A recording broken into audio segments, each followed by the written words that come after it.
Okay, Hare Okay, Krishna. Hare Krishna. So I think we can go now. I'll put the class, I'll put the verse back and then we can continue. Sorry for the interruption. Hare Krishna. Hare Krishna.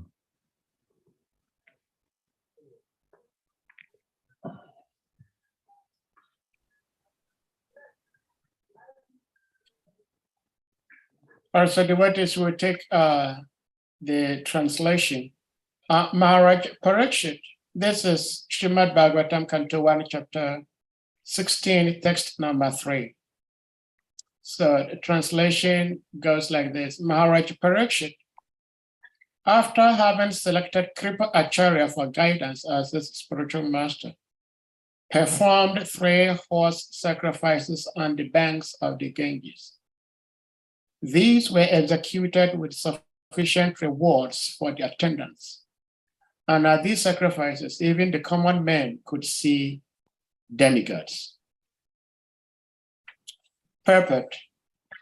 It appears from this verse that interplanetary travel by the denizens of higher planets is easy. In many statements in Bhagavatam, we've observed that the demigods from heaven used to visit this earth to attend sacrifices performed by influential kings and emperors. Herein also we find that during the time of the horse sacrifice ceremony of Maharaj Parikshit, the demigods from other planets were visible even to the common men due to the sacrificial ceremony. The demigods are not generally visible to common men, as the Lord is not visible, but as the Lord, by his causeless mercy, descends to be visible to the common man, similarly, the demigods also become visible to the common man by their own grace. Although celestial beings are not visible to the naked eyes of the inhabitants of this earth, it was due to the influence of Maharaj Parikshit that the demigods also agreed to be visible. I don't know what happened. To be visible. But as the Lord, by his causeless mercy, descends to be visible to the common man, similarly, the demigods also become visible to the common man by their own grace. Although celestial beings are not visible to the naked eyes of the inhabitants of this earth, it was due to the influence of Maharaj Parikshit that the demigods also agreed to be visible. Let me see here.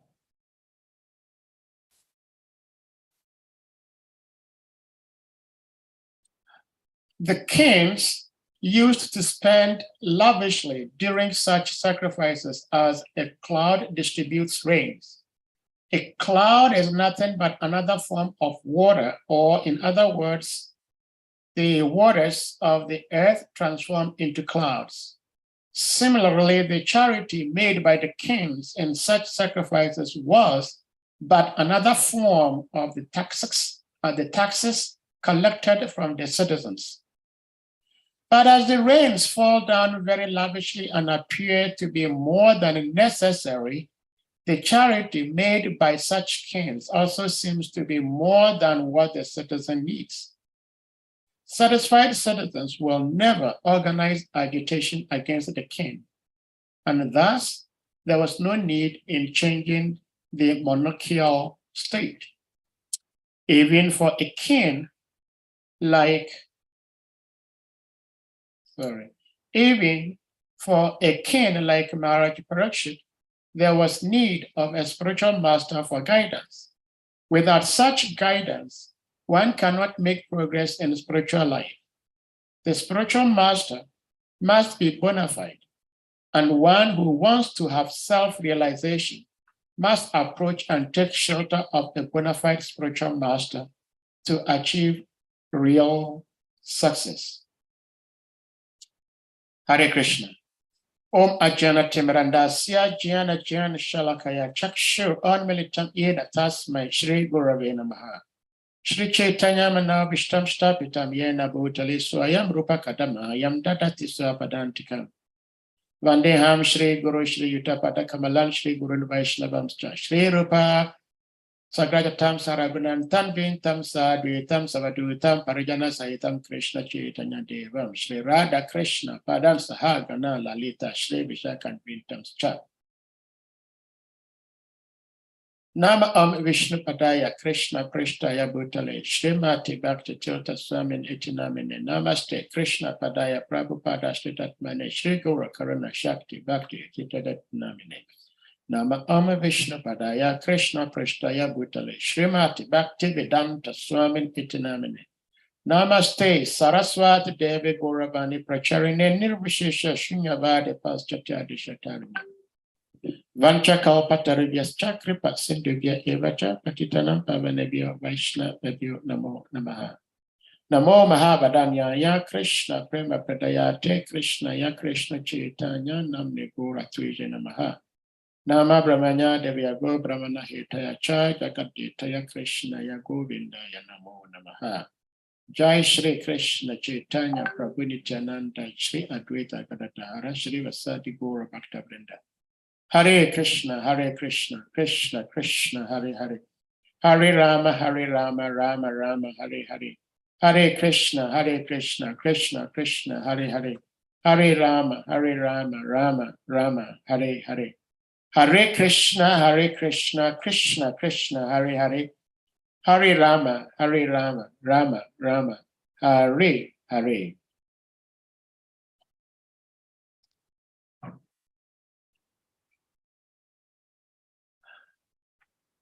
Ajahara Shramedam Strain Ganga Yamburi Dakshinam Sharadvatam Gurum Kritva Deva Yatrakshi Gocharaha.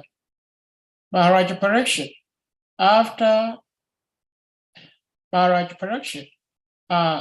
having selected Kripa Acharya for guidance as his spiritual master, performed 3 horse sacrifices on the banks of the Ganges.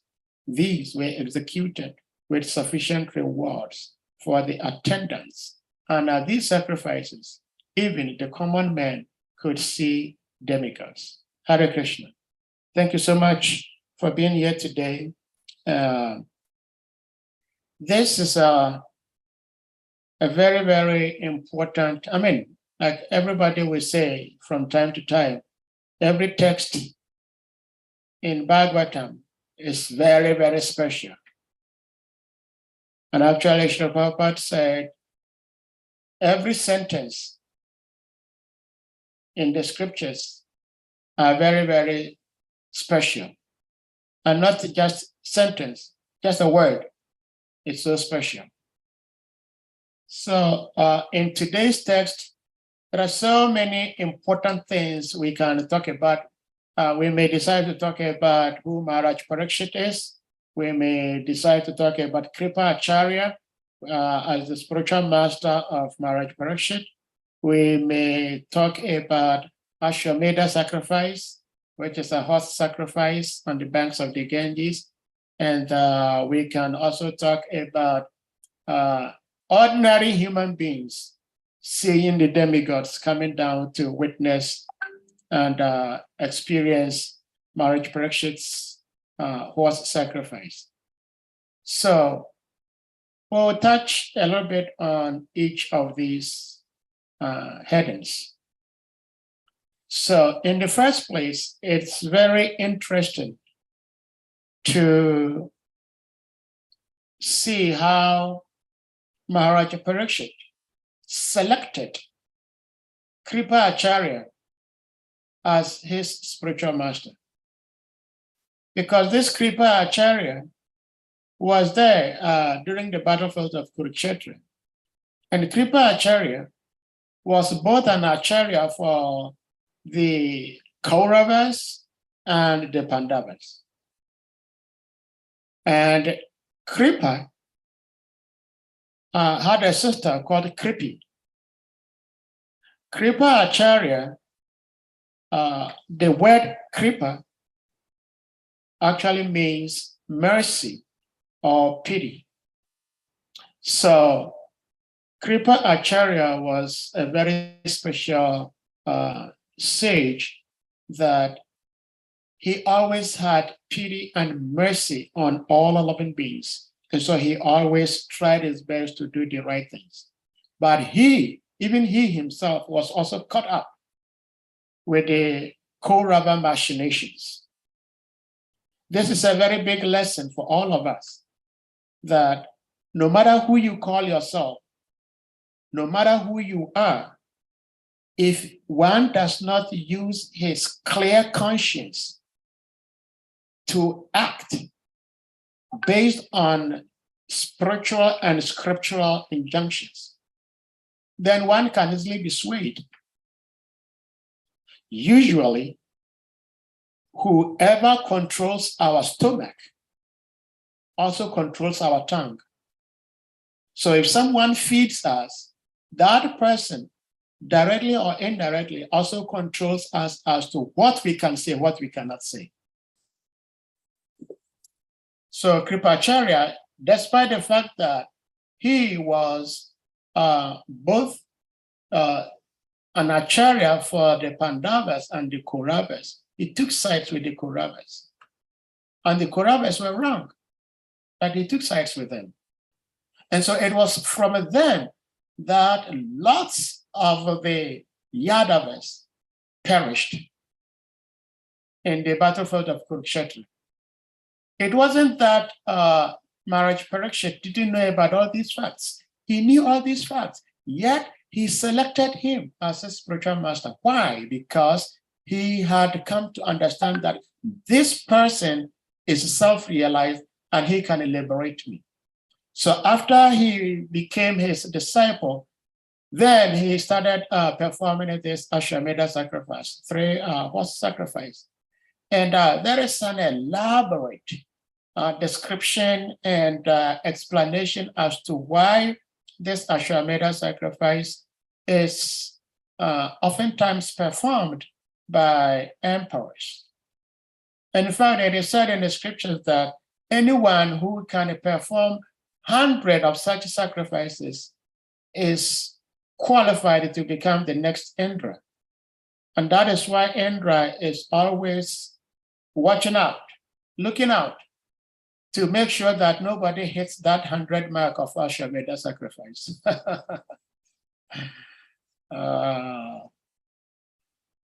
So that is a big lesson for us to learn, that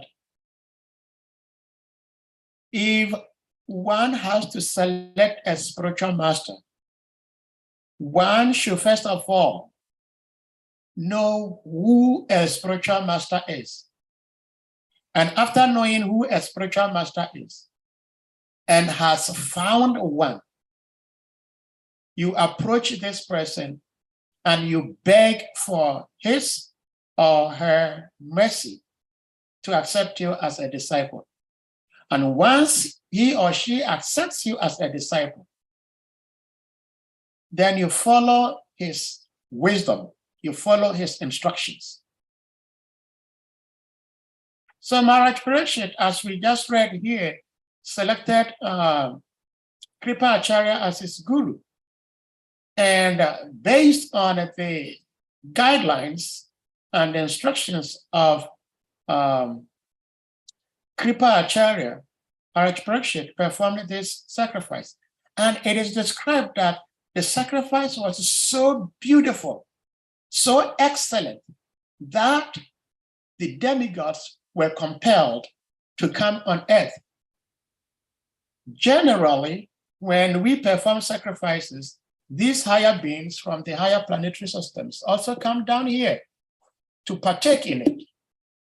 Because we should understand that when we talk of sacrifice, sacrifice actually means Vishnu, because Vishnu means sacrifice, yagya. And so,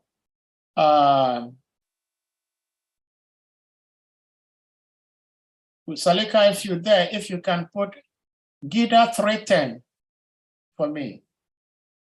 Bhagavad Gita chapter 3, text 10. Krishna says something very important about the importance of performing sacrifices. and the importance of interdependence of man and the demigods. Man and the demigods. And so in Bhagavad Gita chapter 3, text number 10, it is said, network is funny. Saha, let me see, I can share if you want me to. Yeah, you can go ahead and share. I don't know what's happening. Okay, let me do that. Let me do that. And this, good. All right, so Bhagavad Gita chapter 3, text number 10. Sahayagya prajashvishtua puruvacha prajapatihi anena prashavishyadvam esha vostu ishta kamaduk. Saha, along with yagya, sacrifices. So yagya means sacrifices. So Krishna is telling Arjuna here, it says, in the beginning of creation, the Lord of all creatures send forth the generations of men and demigods, along with sacrifices for Vishnu. Every sacrifice is meant for the enjoyment of Vishnu. It's not for the enjoyment of anybody else. And bless them by saying, be thou happy by this yagya, sacrifice, because its performance will bestow upon you everything desirable for living happily and achieving liberation. And then if we go to the next verse, verse 11, Devan Bayatanena te deva babayantuvaha parashparam babayantaha shreya param avapshyata. The demigods being pleased by sacrifice. This is very important. The demigods being pleased by sacrifices will also please you.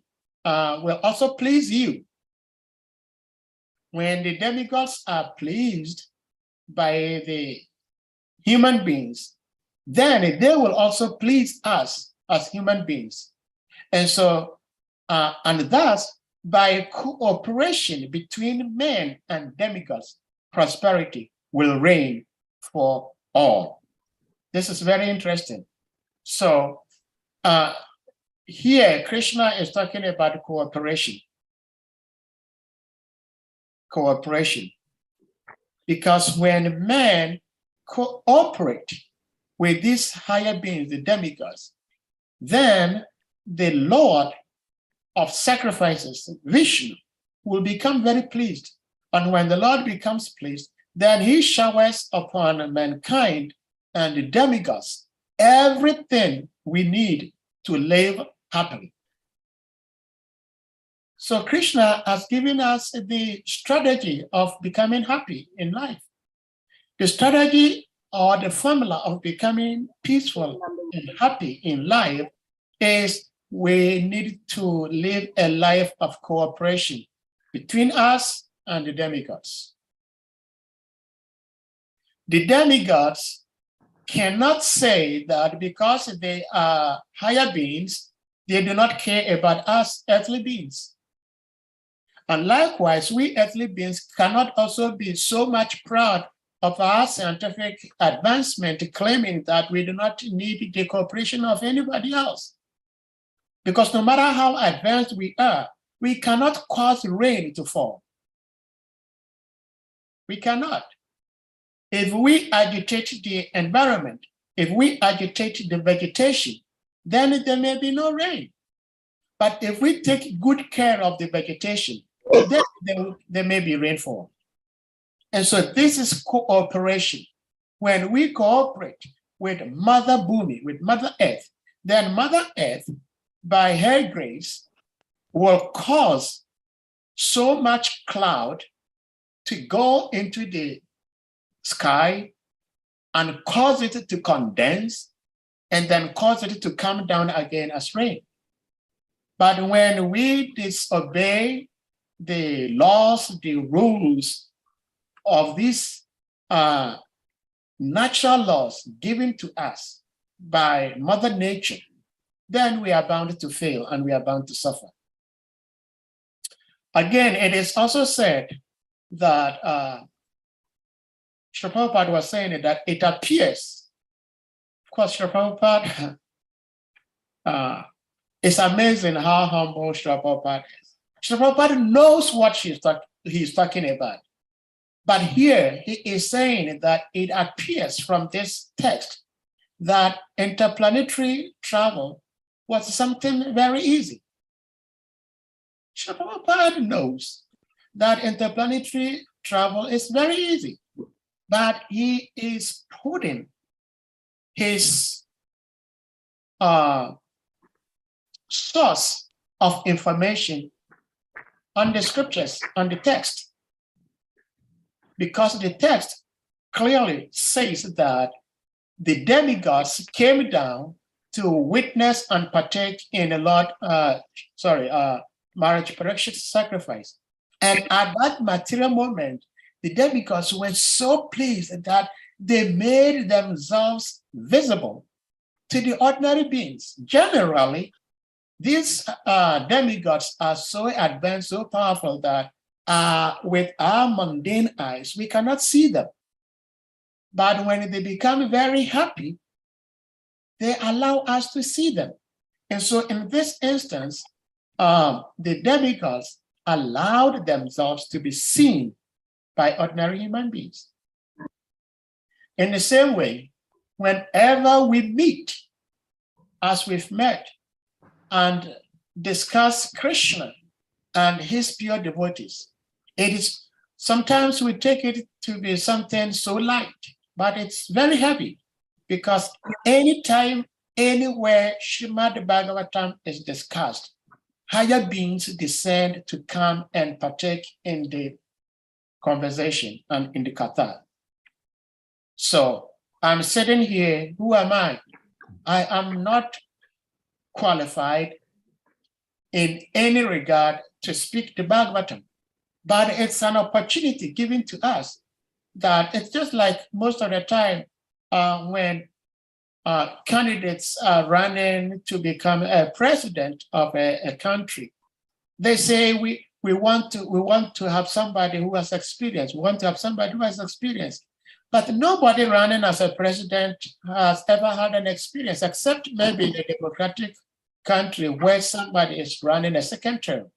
But the first term of every president is time that you have to learn on the job.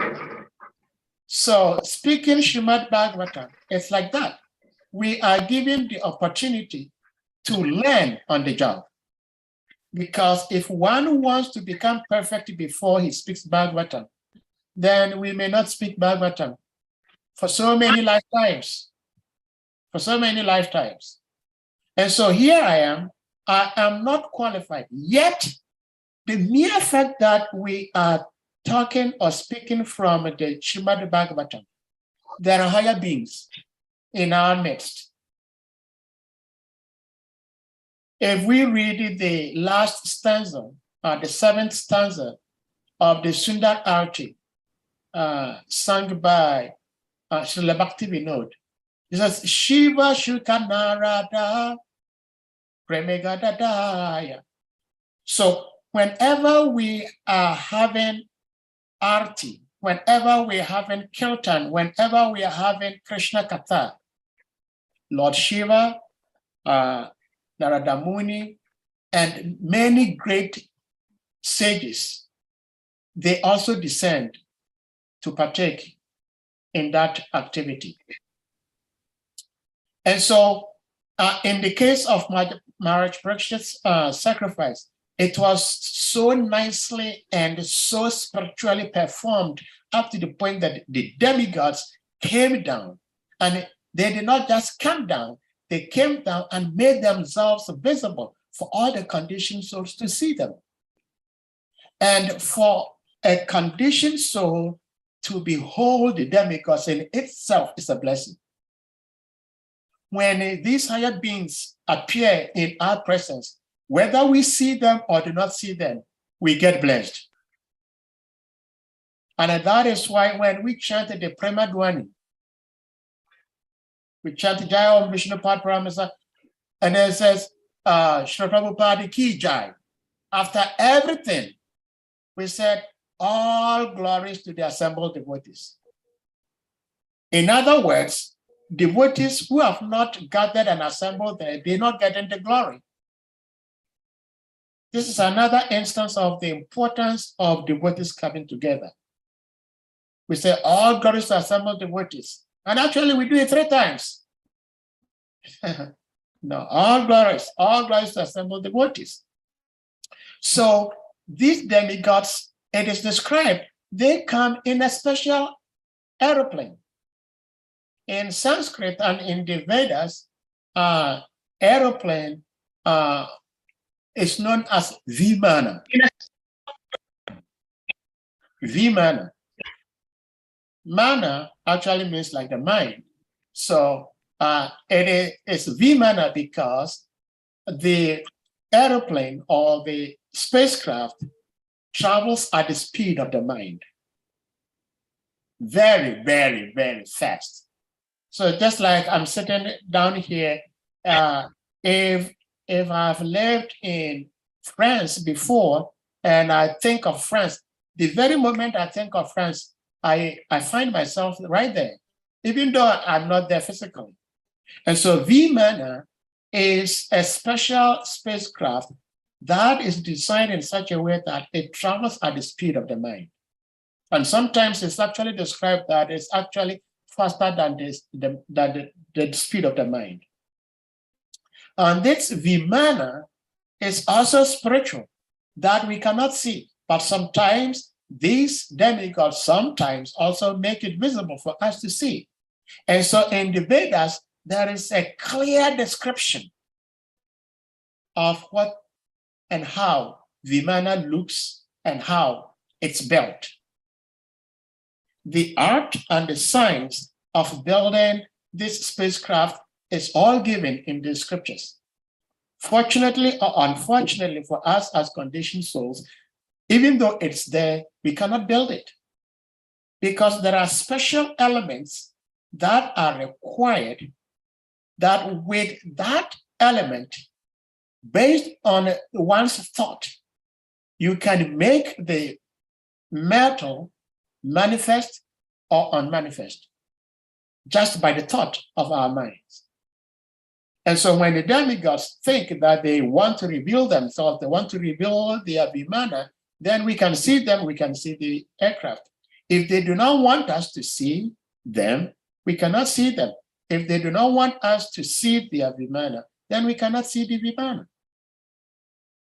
So why was Maharaj Parikshit performing this Ashwamedha sacrifice? One, he was performing this sacrifice to establish his supremacy of the entire kingdom. Of course, he was already the emperor, and that means that he had small kings who were all serving under him. But he had to prove his supremacy for everybody to see because it's very, very expensive and difficult to perform Ashwamedha sacrifices. The rules, the regulations, and the resources needed for performing the sacrifice. It's not an easy task. And so it's very difficult. It takes so long. It takes so much resources, Lakshmi, so many personalities, not just any ordinary people. Brahmins who are qualified, Brahmins who can light fire with mantras, not Brahmins who light fire with match, and we become so proud that we are Brahmins. Well, there's nothing wrong in being proud that we are Brahmins because it's an honor given to us. It's a privilege given to us that we can become Brahmins. Now, after this privilege has been given to us, it becomes our responsibility to live up to that. And what are the characteristics of a Brahmin? The first characteristic of a Brahmin is truthfulness. And it is said that a Vaishnav is superior to a Brahmin. That means that a Vaishnav should actually be more truthful than a Brahmin. Now we should all ask ourselves, are we truthful? We should ask ourselves, are we truthful? If we are not truthful, then it means that we are not Brahmins. And if you are not a Brahmin, how can you call yourself a Vaishnava? Now let me try to explain this. One does not necessarily have to become a Brahmin externally to become a Vaishnava. Once one is a Vaishnava, he automatically is a Brahmin. Just like we all use this analogy, whichever the highest note of currency in your country is, if the highest note in your country is like maybe 1,000 naira, inside that 1,000 naira, you have 500, you have 100, you have 50, you have 20, you have 10, you have 5, you have 1, all embedded in that 1,000 naira. Or if it's $100, you have all the other mini numbers or figures in that $100. And so when one becomes a Vaishnava, the Brahminical qualities are already visible in his life. And one is, he is truthful and he's clean, both inside and outside. Clean or cleanliness, sometimes people say cleanliness is next to godliness. But actually it is said that cleanliness is godliness, not next to. It is godliness. So if someone is not clean externally and internally, when in your mind, you know what you are saying is false, in your mind, you know what you are doing is wrong, but you keep doing, it means we are not clean. These are things we need to really take into very serious consideration and try to work on it. Because we are all trying to remain devotees.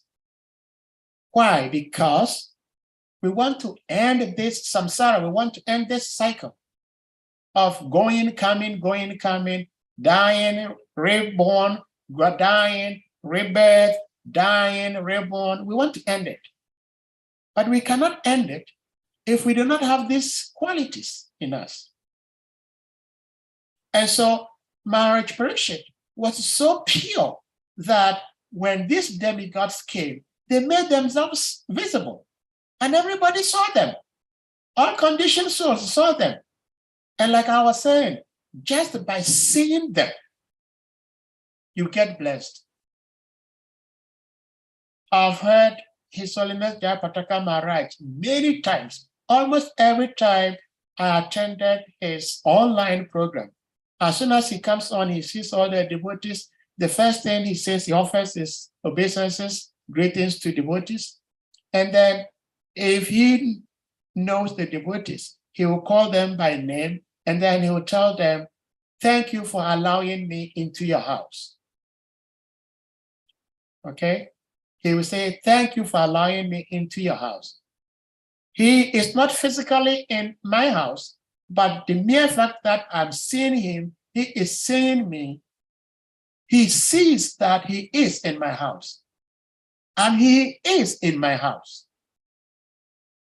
And that is why it's also very important that if possible, I'm not saying we should do it all the time, but if possible, when we have great personalities speaking to us, we should try to turn on our videos so they see us, and just by seeing them, we get blessed. And just by them seeing us, they also bless us. Again, in the purport, Srila Prabhupada was saying something very, very important. Let me see what Srila Prabhupada was saying here. Srila Prabhupada was saying that Maharaj Parikshit was performing this sacrifice, which is a very, very lavish sacrifice, because he was spending so much money on performing the sacrifice. The money and all the resources he was using were taxes that Maharaj Parikshit had collected from the citizens. And because Maharaj Parikshit is using all these taxes is collected from the citizens to perform the sacrifice to please Lord Krishna, and the demigods also becoming pleased that this Maharaj Parikshit is performing sacrifice to Lord Vishnu, when the demigods also become pleased, because they are the material administrators. They are in charge of rain, they are in charge of health, good health, they are in charge of peace, they are in charge of so many things we need to live lavishly in this material world. These demigods, they are in charge of. And so when they become pleased, then they give them to us. It's just like when one is able to please a rich man, then the rich man can give you some of his money. If you've not been able to please him, he's not going to give you his money. So when we are able to please Lord Krishna, Lord Vishnu, then automatically the demigods become very pleased, because they are also servants of Krishna. And so when we please Lord Krishna, the demigods also come and then they bless us. And the more the demigods bless us, the more we can bless Krishna. We can serve Krishna. The more we can serve Krishna. And so it is said by Srila Prabhupada in the purport that Maharaj Parikshit used the same taxes he's collected from the citizens to perform the sacrifices to please Yagya, Lord Vishnu. And when Lord Vishnu is very satisfied, then the demigods also become pleased. When demigods become pleased, then they shower on us all that we need to live comfortably, peacefully, joyfully in this material world. And so when Maharaj Parikshit performs this lavish and strenuous sacrifice, Ashwamedha, he is actually doing that to serve his citizens. Because by doing that, the demigods are going to shower anything, everything the ordinary citizens need, so that they can become happy in this material world. Now, I want to say something briefly on Kripa Acharya. So Kripa Acharya, he is very much discussed in the Mahabharata, that he was an Acharya for both the Kauravas, excuse me, and the Pandavas, and sometimes it appears that how can someone be an Acharya to opposing camps? This is very interesting, because we hear that the battlefield of Kurukshetra, the Kurukshetra war, was religious. How is that? This is an example of how religious it was, because they only fight during the time allotted for them to fight. They fight from sunrise to sunset. And after sunset, the different camps will go to each other camps, and they live normal lives.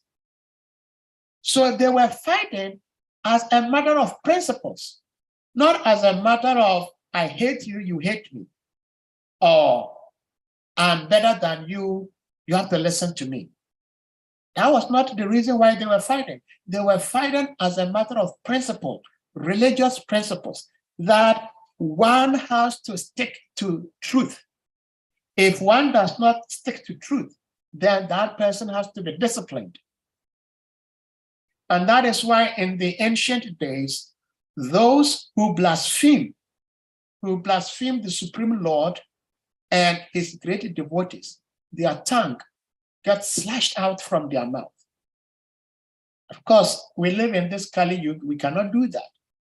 But when someone blasphemes Krishna, God, or a bona fide religion, or anything in connection with God, with Krishna, that person, even though we cannot cut off his tongue, we can still cut off his tongue, because without a tongue, we cannot speak, we cannot talk. And so the way to cutting someone's tongue in this Kali Yuga is to defeat the person in sound scriptural, spiritual debate. Now, if one is not sufficiently matured enough to do that, then you just abandon the person, you leave the place. But at all costs, we should understand that when one becomes a leader, when one becomes an emperor, it is an obligation for such a person to save and protect everybody under him. And that is why this particular chapter is very interesting, because Maharaj Parikshit saw the cow being mistreated by the personification of Kali. And Maharaj Parikshit did not say, this is a cow, I don't care, it's not a human. He disciplined Kali. He dealt with Kali. And so sometimes we pick and choose whom to protect and whom not to protect. We are given all the keys. We are also taught how to put the key in the car ignition and turn the key on to start the car running. Yet we do not. Why? Because some of us have become so complacent. We've become so satisfied.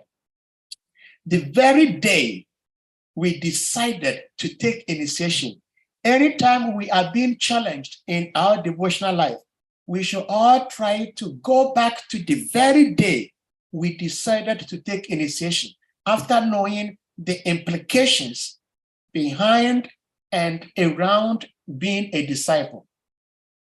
When we can go back and remember what made us decide to become disciples of this guru, that guru, to serve, then that might help us to act properly.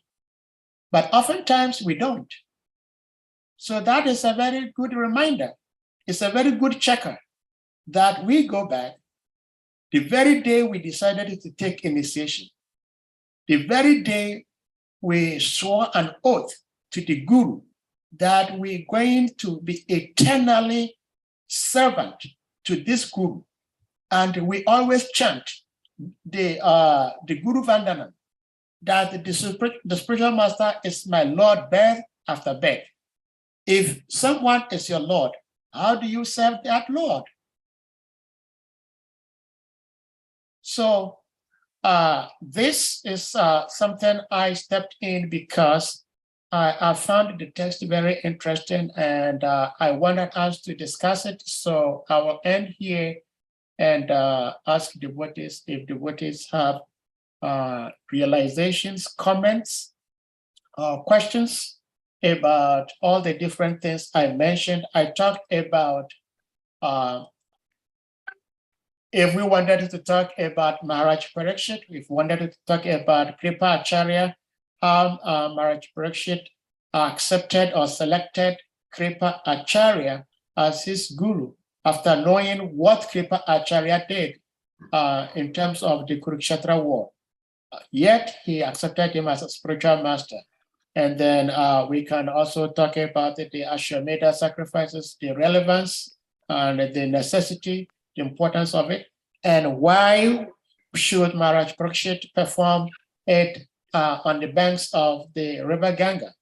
And then the attendants were also very, very efficient. You know, they were very, very efficient people, priests. The priests were very, very efficient. They were not quacks, They were not people who just chant mantras. They call themselves Brahmins. These people were qualified. They were very qualified.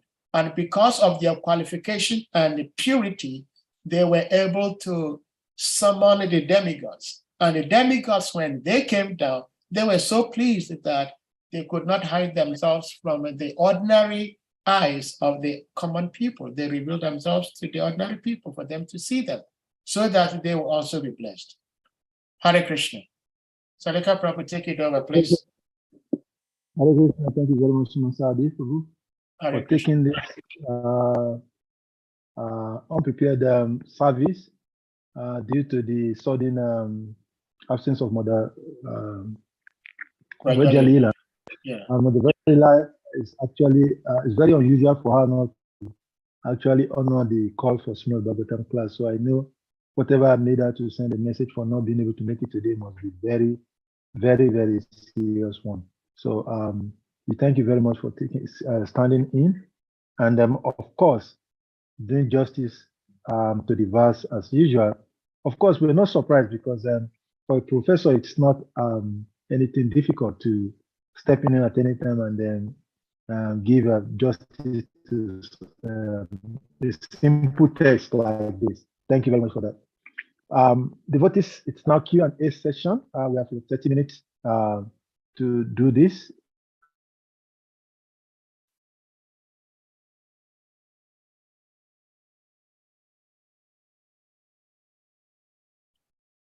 I think Salika Prabhu is. Anadini Prabhu, you may unmute. Prabhuji. Yeah, Hare Krishna Prabhu Danda was pronounced. Hare Krishna. Thank you very much for stepping in. Hare Krishna. Like now you are snatching the blessing from Salika Prabhu. Before yes, I am. Okay, Hare Krishna. I am. So, you see, when you talk of the Brahmanes or the Brahmins, and you talk of those who can call fire without lighting and matches, and so on and so forth. Is it the same thing? And you talk of purity in terms of if you are Brahmana, you're supposed to be pure, you must be truthful, and so and whatever. But in our set of tradition, you see people who, one way or the other, they are not truthful when you talk of let alone being pure. But one way or the other, they have control over rainfall, fire, to the extent that sometimes they also call off fire without lightning matches, looking at the lifestyle of such people. So I'm a little bit confused here. Is it because of the purity or just because of knowing the art? Thank you very much, Anandini. My question. Thank you. Please pardon me today. Actually, I was confused why there was so much of a problem, but it's a typical Nigerian situation. We have dropped from 4,000 megawatts of light energy to 40 megawatts, just from 4,000 to 40 today. So the whole country is in darkness, and most of the servers are not running. So network. Initially, I was confused happening, but I just got to know about a few minutes ago. So please don't mind me. I go off oftenly. So answer the question. All right. Thank you, Anadini Dana Prabhu, for that brilliant question. Yes. You see, you remember in the scriptures, I think in SRIMAD BHAGAVATAM Canto 8, where it describes the churning of the ocean when where Mother Mohini appeared, So the demigods and the demons, they always fight. And whenever they fight, the demons defeat the demigods. The demons defeat the devas because the devas do not use their own powers. they always rely on God's power. They rely on God. I mean, if we look back in our parampara, mostly the Acharyas were very powerful, but they never used any power to defend themselves or do anything to fight against these negative forces.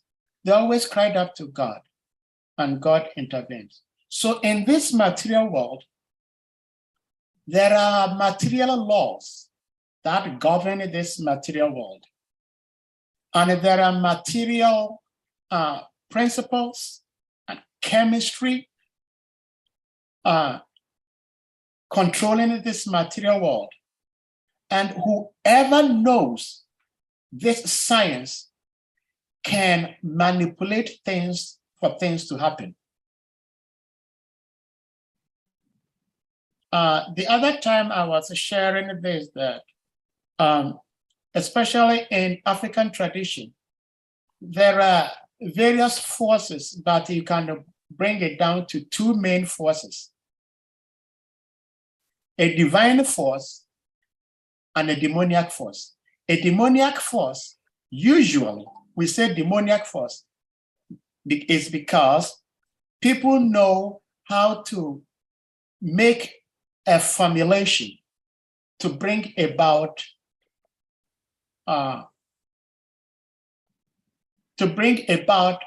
something they are looking for. You know, there is a formulation that if you do this, that, you can have this expectation, you can have this result. And so, like, if two people, let's say I have an argument with, let me see who is here. If I have an argument with, if I have an argument with Rasavan Prabhu,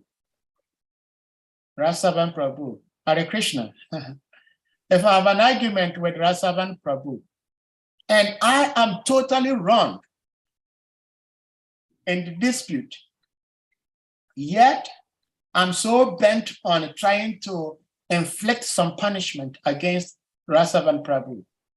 If I know how to do some manipulations, then I can do this chemical manipulation to punish Rasavan Prabhu, even though he was right. The other thing is, I can summon him to higher beings, and these higher beings, they will look into the case. And if I am wrong, then they're not going to punish Rasavan. Just like in the Bible, God asked Moses to throw his staff, and the staff turned to snake. The pharaohs were also able to turn their staff into snake. So both have turned staff to snakes, but one is coming from God, one is coming from manipulations of the material energies. And that is why I was saying, and I keep saying that material energies can be manipulated. Just like you rightly said, there are some people who do not live like saintly life. They do not live lives of purity. They may be alcoholics, but they know the art and the science of making some things happen. And so they can. So yes, there are some people who can make things happen, but they are not necessarily spiritual in the sense that they have no purity in them. So both are there. The difference is that one depends on God for God to do what he wants to do when he is being attacked. He will cry up to God and leave the rest to God. And there are others, they will not cry up to God. They will do what they have to do to protect themselves. And those are the things we as devotees are not very much encouraged to do. We are always encouraged to try to do the right thing and give the results to God. Also, we cry up to God that, God, we are in this situation. Please come to our need. But they do not use. there is this story about, was it Vashishta Muni? I think it was Vashishta Muni, where these sages wanted to steal his the Kamadhenu cow. And he had the powers to punish them, but he didn't use it. And the Kamadhenu cow says, I am at your service. Just instruct me what you want me to do. And I'll be willing to punish all these people. The same thing in the Bible. When some people attacked, what's the name of this prophet? Elijah. Some people attacked, they surrounded Elijah. They wanted to beat him up. And his disciple attendant, Elisha, said, Lord, why don't you do something? He says, we are not here to fight. If we were here to fight, can't you see there are all these angels here? They are ready to fight. They're just waiting on my command. But that is the difference between devotees of the Lord and the non-devotees of the Lord. Hare Krishna. I don't know if I tried to lighten up the question you asked, otherwise, other devotees can throw more light to his question. I think it's a very, very legitimate and very, very important question. Hare Krishna. Hare Krishna. Thank you very much for the answer. I think I was actually going to ask something close to that question of Anadini, because it's a very interesting point you raised in the beginning of the lecture. Because in my village, while growing up, I could see so many of my elderly people in the village. At will, they'll call rain. If a neighbor is having a ceremony and he has not paid me to them, they will call the rain to come and scatter the whole place. And then they could call fire to destroy certain things at will.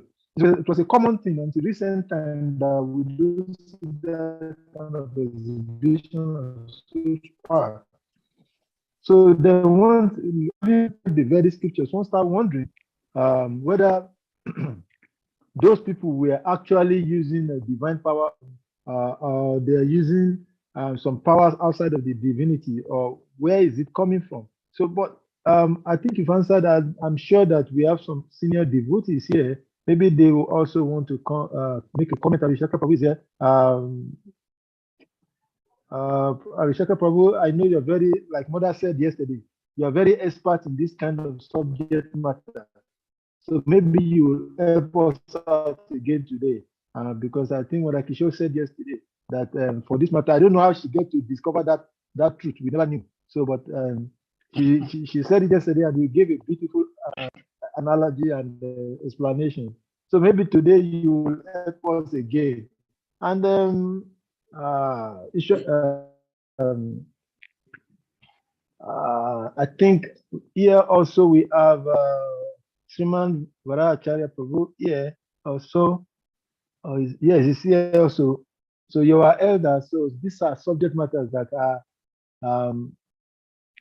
very common in Africa. So maybe if you can help us to shed some light on this, that would be very kind. I think one thing we can deduce, we can use to examine whether what this person did was as a matter of spiritual purity or as a matter of knowledge of material chemistry will be outside of that particular performance of whatever they did. Their day-to-day lifestyle will tell. And so if we look back to lots of the amazing things we read in the scriptures, almost unbelievable. But you look at the lifestyle of all those personalities, and you can tell that they were all saintly, not simply because of the miraculous things they did.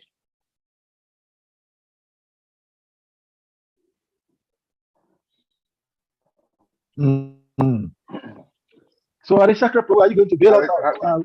We're crying out like a baby. Hare Krishna, Salika. Hare Krishna, we can hear you. Why are you always trying to boost my ego? I'm not where you are trying to put me. What I know is that all these things, there are two aspects to it. I mean, there is personal development to achieve this mystic city, where you can invoke things, all material elements to do whatever you want to do with. Anybody can do it. It's a process that anybody can do. The other one is that you serve some higher being who endows you with some with these powers. But that one, you have to, like Krishna said in the Bhagavad Gita, that if you serve the demigods, those who have material desire, they serve the demigods. So we have some people who are Indra worshippers. Even in our Africa tradition, there are people who are actually Indra worshippers. And because they are faithfully worshiping Indra, they have that ability to put some things together for if even it's about to rain, for the rain to stop, because Indra will listen to them. And if it's not even time to rain, Indra will still listen to them because they have pleased him. They have a particular way of doing it, because they are the true servants of the God of rain. So one aspect is like that. So such people, if they want to destroy your function or something, they can perform the required rituals that will please Indra, and immediately Indra will hearken to their voice. And there are some other people, they personally, like individually, they do some practices. Some practices that brings them to a level where they can manipulate all these material elements and use it. And that is what in the Vedic system is referred to as mystic city. But the Vedic system also tells us that if you truly worship Krishna, if you become a true servant of Krishna, then you don't have to separately try to manipulate these material elements, try to like build up all these mystic cities. They automatically come to you. But the good thing is that even though the mystic cities come to you, but you are not even like interested in using them. You are not even interested. And when the need comes for it to be used, that is where you use it. I mean, like when it is very crucial that you need to apply it. And even that one, Krishna makes it manifest for you. So, like in the question and Anandin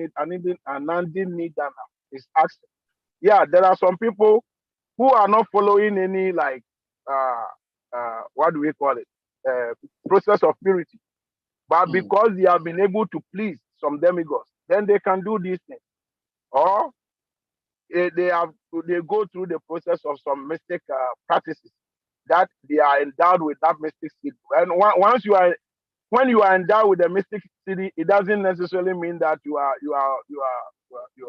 following the path of purity. No, a lot of people do it. Like I know, we know a lot of people who have all these mystic cities. They can perform some wonderful feats, but it's not a big deal. It doesn't mean that they are spiritual. But the spiritual people, like I told you one time, one devotee was telling our Guru Maharaj, Krishna, that Maharaj, you are the Guru, and the Guru is supposed to know past, present, and future. So this issue that we are talking about, why are you asking us about it? It's like Krishna said, you are crazy. Something is wrong with you. You think Krishna doesn't have anything to do? That he will go around revealing your stupid things to his pure devotee? That is not what Krishna does. Krishna only reveals the things that his pure devotee needs, that he reveals to him. The fact that the pure devotee knows everything doesn't mean Krishna whimsically reveals any stupid thing to him. Like if you are going to cheat, you are going to cheat, going to the prostitute house and all that, then Krishna reveals to the pure devotee, oh, look at this, your devotee. He's going to the brothel. You think Krishna have nothing to do? No, that is not what Krishna doesn't burden his pure devotees with those nonsense. So that's how it is. If you are on the path of righteousness, if you are developing purity based on devotional life, then even though you are endowed with this mystic series, you don't. Sometimes devotees don't even know they have that power until somebody tries to work against them. Then Krishna intervenes. Krishna himself make that mystic power manifest in the life of that devotee. So some people can practice it separately and develop. It's like you see people talk about the 6 and 7 book of Moses and all that thing. Yeah. When we were little kids, we used to use all these tantras and yantras. And you don't have to be pure to do it. As long as you know the procedure to do it, it yields results. And that doesn't mean you are practicing any form of purity. No. We are in the material world. Material elements can be manipulated. Thank you very much, Prabhuji. Thank you so much for the exposition. So, Mother Sunita Devi, please kindly unmute and then give your comment or question.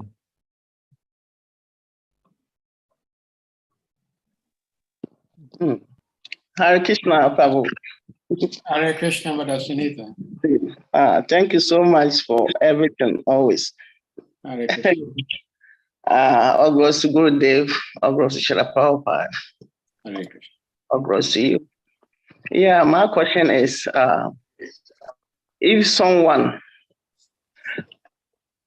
if a psychic become a devotee, someone is a psychic, and you become a devotee, can the psychic power always influence you when you become a devotee? Or can you use the psychic power when you become a devotee? Okay, Hare Krishna. Hare Krishna. So Mother Sunita's question is, there may be someone who was psychic before he or she became a devotee. And when you become a devotee, can you continue possessing those psychic powers and use them if you want to?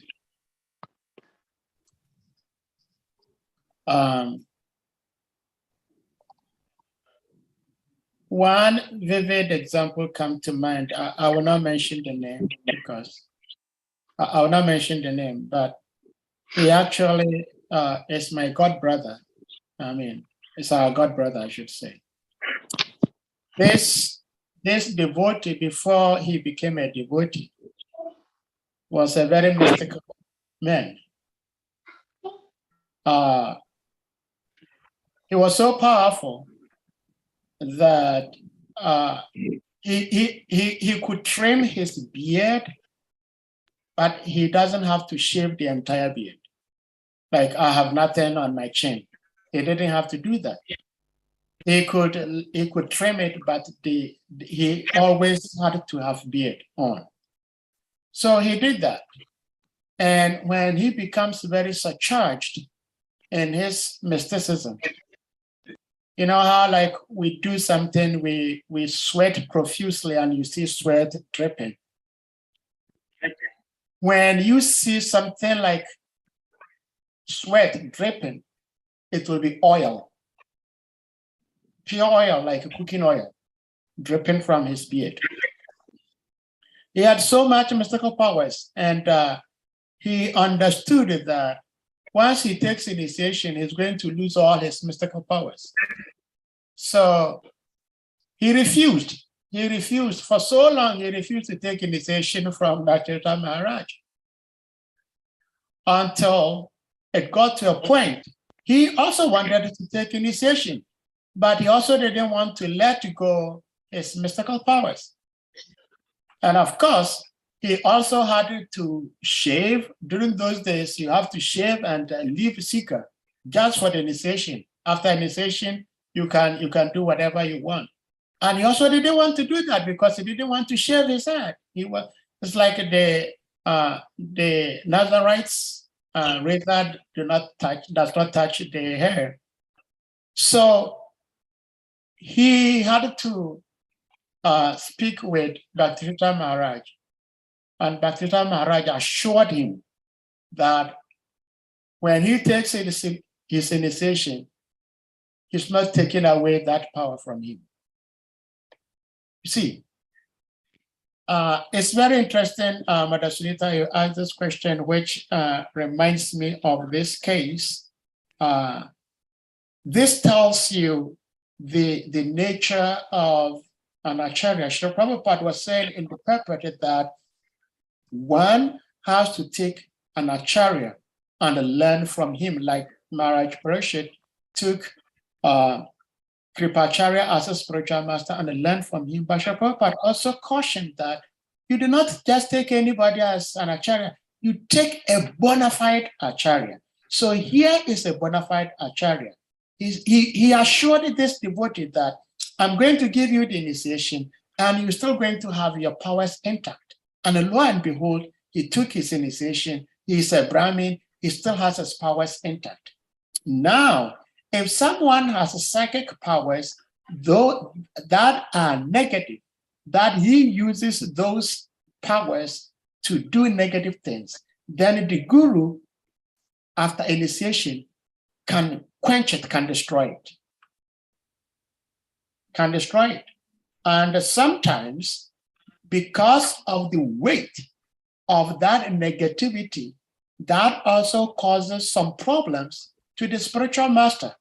It's not going to kill the spiritual master, but it could give some problems to the spiritual master, like we know, Bhakti Vinod had problems because he was fighting against this crook that had a mystical power.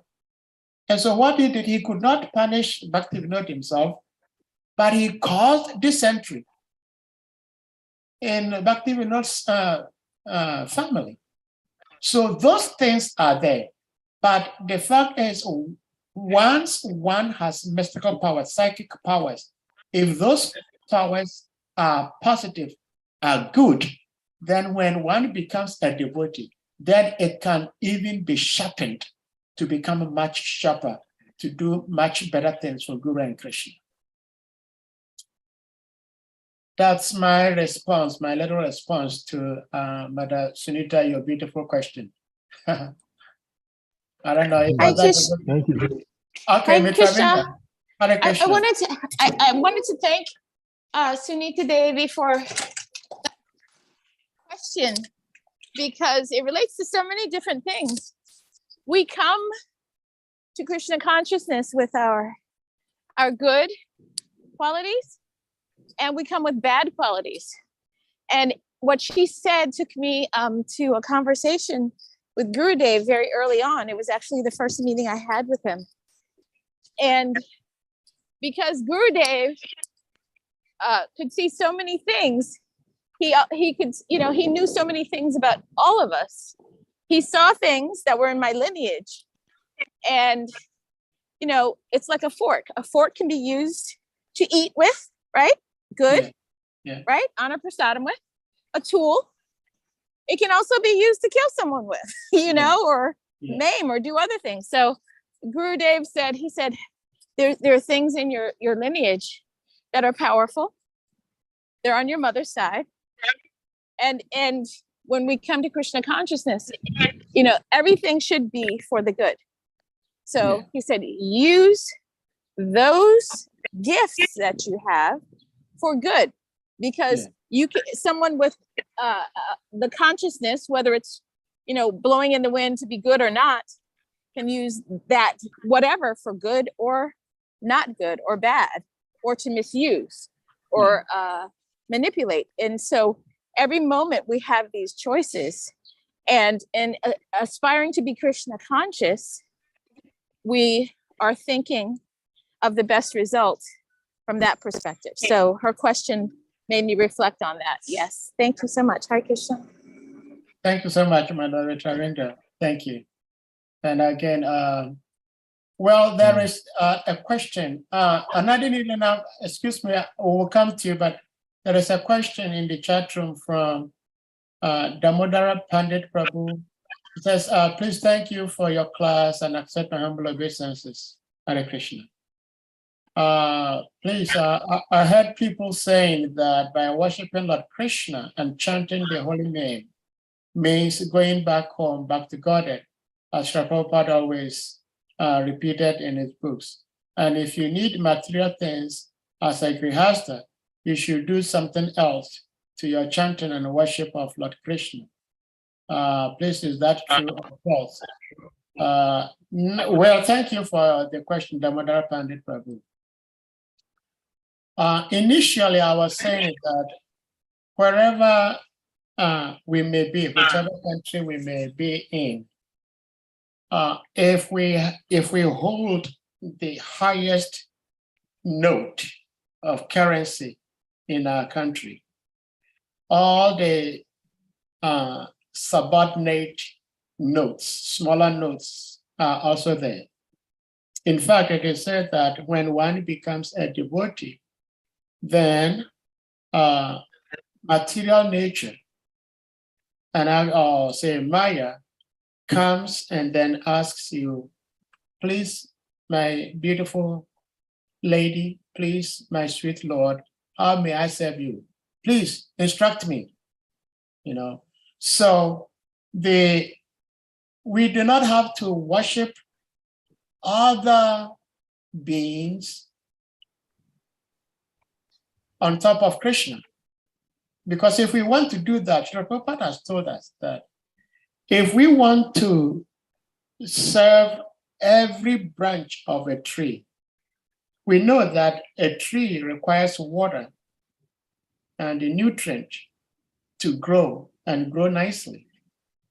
But we cannot water each branch, each leaf, each twig. We cannot. Once we pour water to the roots of the tree know how best to collect the water and distribute it beautifully to all the different branches of the tree.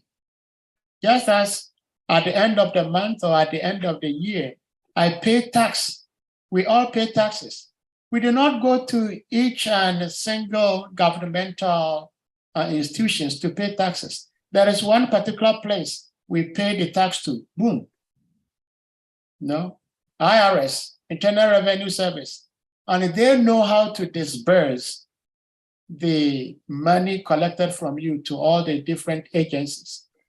So in the same way, when we are able to please and serve Shri Krishna, the Supreme Personality of Godhead, then the Supreme Personality of Godhead, he can tell this demigod, okay, this person has done this, give him this, give him that. Oftentimes, the Supreme Personality of Godhead himself does not even have to say anything because the demigods themselves see that this person has served their master, the Supreme Lord. And so they give him whatever he needs to serve the Lord. And so, no, we do not need to. Again, there was a time where Guru Govinda Maharaj came to Ghana and he visited one devotee's house. And this devotee I was helping take care of his altar because he was living outside. I was living in temple, so I was training and helping him with his deity worship.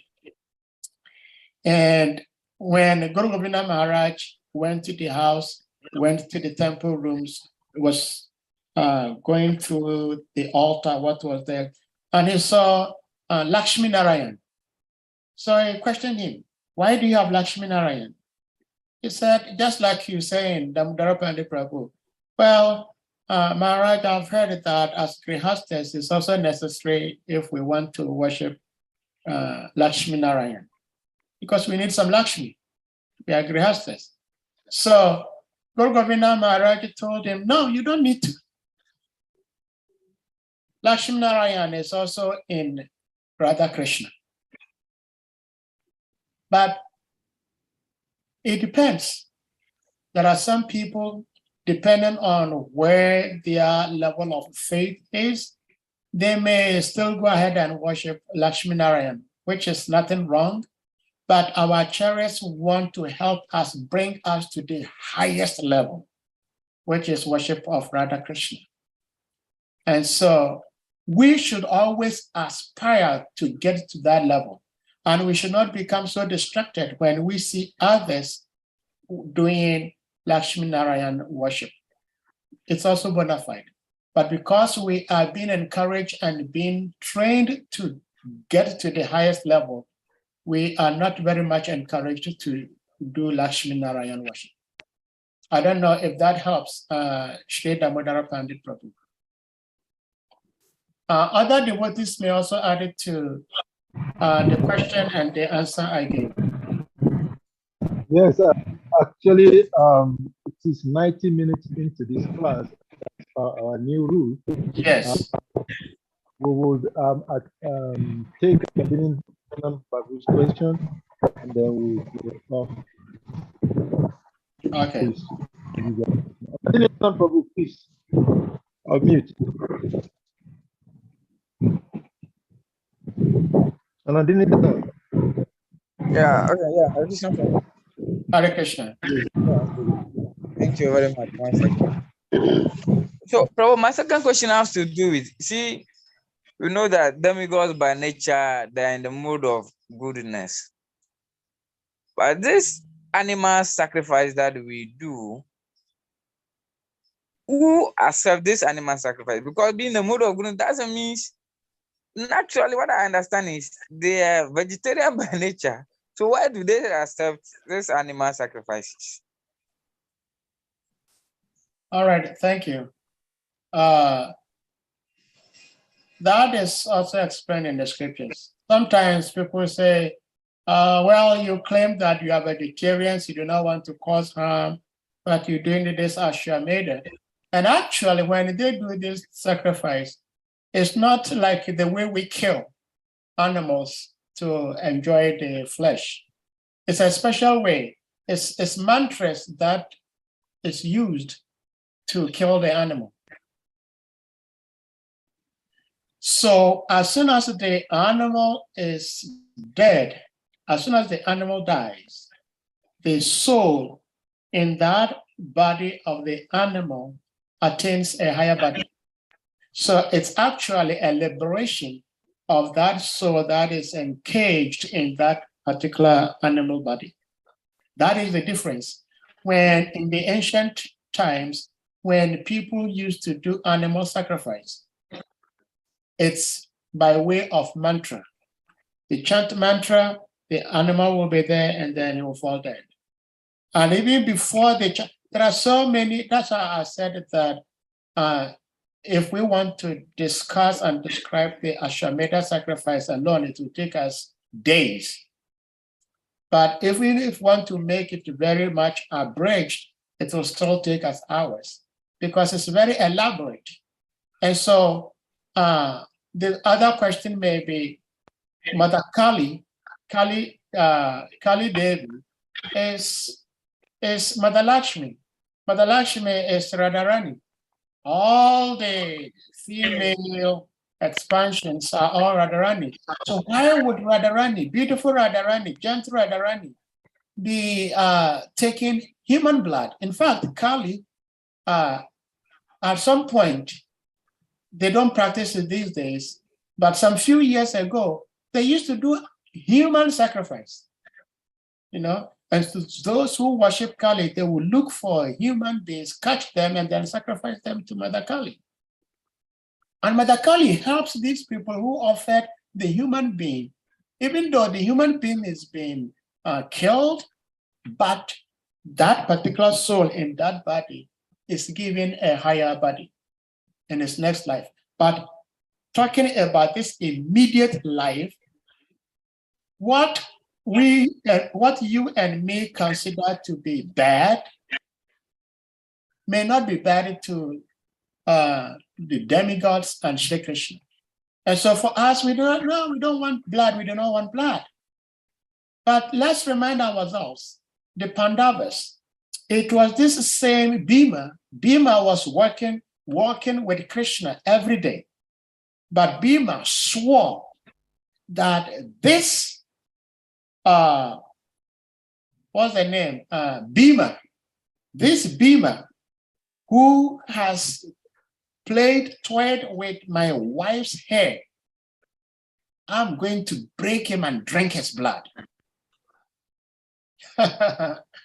This was somebody who was working with Krishna all the time.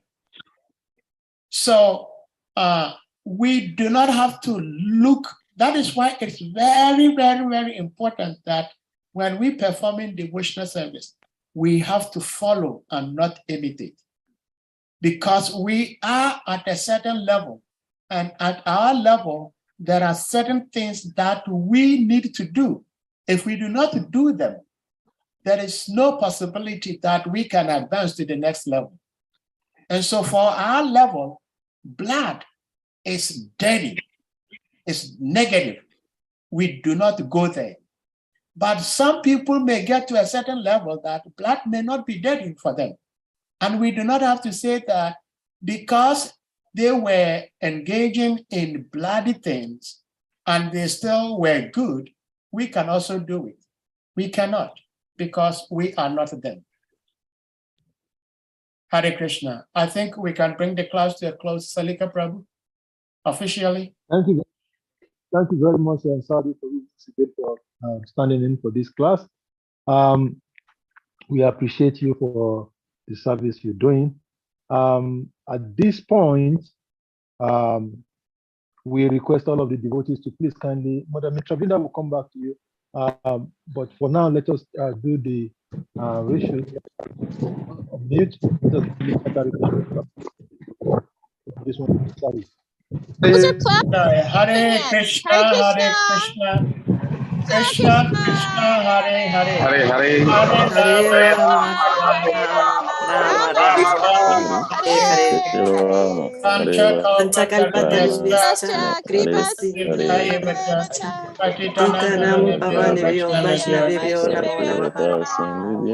Hare.